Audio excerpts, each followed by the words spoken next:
किशोरी जी नाराज है गई हैं ठाकुर जी से। ठाकुर जी कह रहे हैं श्री जी ऐसी मान लीला तो आप कभी ना करो। सब लोग इधर देखो, ध्यान से सुनो। ऐसी मान तो आप कभी ना करो, कहां कारण है आपके मान को? तब श्री जी कह रही हैं, वो मुझे थोड़ा थोड़ा याद है पद, मोहूते रूप गुण सुंदर, मोहूते रूप गुण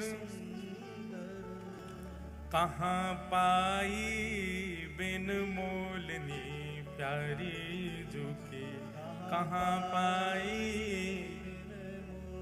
श्री जी कह रही हैं मोसऊ ज्यादा सुंदर, मोसऊ ज्यादा प्यारी, मोतेऊ ज्यादा रूप में अद्भुत ये गोपी तुमने कहां पाई है?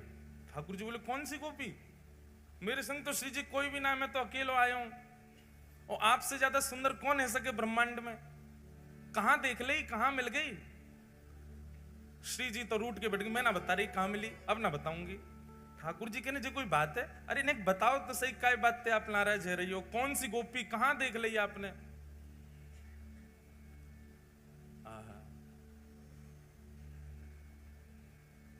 बड़े बड़े नैन अरुण कजरारे, बड़े बड़े नैन अरुण कजरारे, करत मन में किलोलनी प्यारी जो, करत मन में किलोलनी। अरे देखो तो कैसे बड़े बड़े नेत्र हैं, और उन बड़े बड़े नेत्रों में काजल लगा के और आई है, और ऐसी भोली सी भाली सी प्यारी सी ऐसी किलोल कर रही है, मंद मंद मुस्कुरा रही है।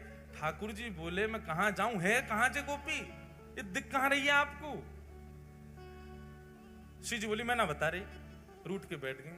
ठाकुर जी बोले श्री जी आपके पांव पड़ूं, आप जो कहो वो करूं, मैं सदा आपको दास बनो रहूंगा। नहीं यूं तो बताओ मान कर क्या बातें रही हो?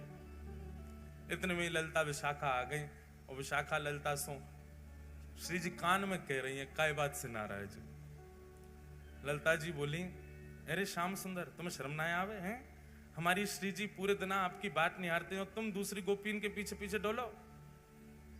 अरे वही तो पूछ रहा हूं, इनके पामन में परो परो कौन सी गोपी, वो नाम तो बताओ, वाको रूप तो बताओ। श्री जी ने फिर देखो ठाकुर जी को बोले इधर आओ बताऊं।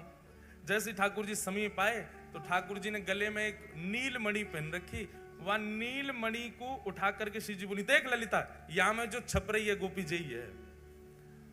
ललिता जी ने जैसे ही देखो तो वो छप नहीं रही है, नील मणि के प्रतिबिंब में श्री जी अपने आप को ही देख रही हैं, और अपने आप को देख करके ही कह रही हैं।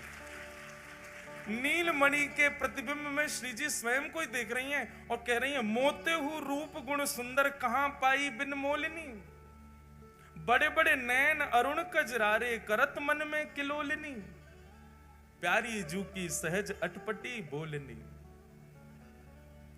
ठाकुर जी के तो नेत्रन में प्रेमाश्रु भर गए, कंठ से लगा लियो श्री जी को, बोली आप कितनी भोरी हो। अरे श्यामाजू ये मेरी मणि में कोई और गोपी ना है, जे आप अपने ही प्रतिबिंब को देख के अपने ही रूप गुण को बखान कर रही हो।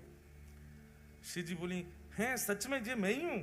ललिता विशाखा बोली हाँ श्री जी जे आप ही हो, इतनी देर से अपने ही रूप को गुणगान गा रही हो। श्री जी तो ऐसी बोली दौड़ करके गई, हंसन लगी, बोले मैं हूं कैसी भोरी हूं, मुझे पता ही ना चली, मैं अपने ही रूप को वर्णन कर रही इतनी देर से। अब ये लीला आपने सुनी, अब इसी लीला का चिंतन करते करते करते करते चिंतन में मानसी में दो भाव प्रधान होने चाहिए कि एक तो स्पष्ट लीला आपको पता हो, फिर उस लीला में सहचरियों में स्वयं को भी रखो। जैसे ललिता हैं, जैसे विशाखा हैं, जैसे अन्य सखियां हैं, उन सखियों के साथ आप भी वहां उपस्थित हो। और दूसरा ध्यान आपको रखना है कि अपने साथ साथ अपने गुरुदेव को भी उस लीला में रखो, क्योंकि गुरुदेव के बिना आप मानसी में लीला में जाओगे आपसे अपराध बन जाएगा। हरिदासी परंपरा का तो नियम है कि गुरुदेव भी सखी रूप में आए हैं लीला में, तो गुरुदेव भी विराज रहे। पर आपकी जो भी परंपरा है, आप गौड़िया वैष्णव हो, आप रामानुज वैष्णव हो, आप हरिवंशी हो, आप हरिदासी हो, आप रामानंदी हो, आप जिस भी परंपरा से हो, अपने गुरुदेव को लीला में जरूर रखो। हमारे गुरुदेव एक वृक्ष के नीचे बैठे हैं और लीला हमको दिखा रहे हैं, तब स्वयं सहचरी या सखी या सखा भाव से लीला में प्रवेश करो और फिर नाम जप करो। आपके जप में कभी कोई दूषित भावना आ ही नहीं सकती। ये जप का नियम होता है। ये उस जप की विधा है जिस जप में आपको भगवत लीला का अनुभव करना है। आप याद करेंगे एक दिन हमको, कुछ दिन के बाद आपको वो लीला दिखने लग जाएगी जो लीला कहीं वर्णित नहीं है, जिसका कहीं उल्लेख नहीं है।